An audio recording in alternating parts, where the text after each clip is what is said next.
kami masih dalam proses penyelidikan. Pemirsa, Menteri Kesehatan bersama Mendikti Saintek, Direktur Rumah Sakit Hasan Sadikin Bandung, serta Rektor Universitas Padjadjaran Jawa Barat menggelar konferensi pers di Gedung Kementerian Kesehatan terkait upaya bersama pembenahan PPDS di RSHS Bandung dan Unpad.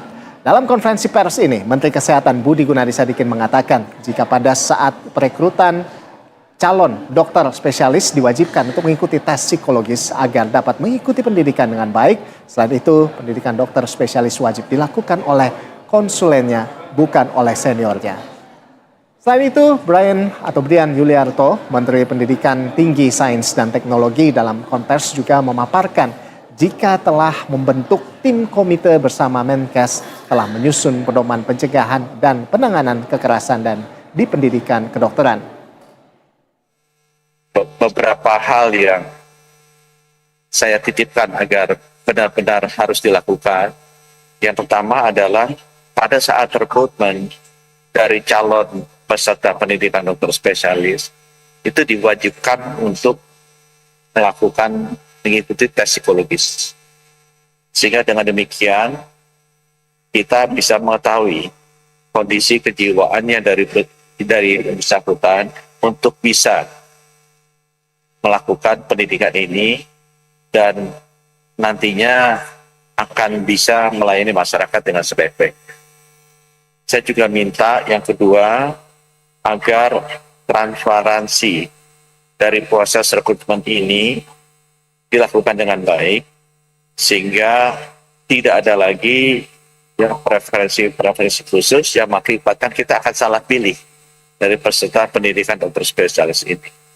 Kami juga ingin memastikan bahwa afirmasi bagi putra-putri daerah yang masih kekurangan dokter spesialis kita lakukan. Kami banyak mendengar bahwa pendidikan dokter spesialis yang dilakukan di rumah sakit itu tidak dilakukan langsung oleh konsulennya, tidak dilakukan langsung oleh gurunya, tapi dilakukan oleh seniornya, oleh kakak kelasnya. Sehingga ini tidak benar-benar memberikan kualitas yang kita inginkan. Dan baik dari sisi keterampilannya maupun dari budaya kerja. Di negara-negara lain di seluruh dunia, pendidikan dokter spesialis ini dilakukan. Tentu menyatakan sikap tegas, tidak ada toleransi terhadap segala bentuk kekerasan, lebih dalam ruang pendidikan dan layanan kesehatan. Kekerasan apapun bentuknya, tentu kita harus tindak tegas, baik secara akademik, secara administratif, maupun secara hukum. Kita tidak boleh memandang kasus ini sebagai peristiwa individual semata. Tadi Pak Menkes juga sudah menyampaikan beberapa kasus-kasus lainnya, melainkan juga tentu sebagai alarm atas perlunya evaluasi dalam sistem pendidikan profesi kedokteran kita.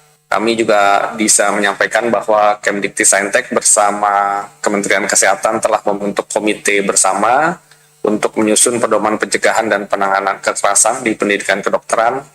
Beberapa hal tadi poin yang sudah disampaikan oleh Bapak Menteri Kesehatan juga diharapkan bisa dipastikan terjadi perubahan, terjadi perbaikan, sehingga sistem pendidikan profesi dokter spesialis itu dapat berjalan dengan Marak terjadinya kasus dugaan kekerasan seksual oleh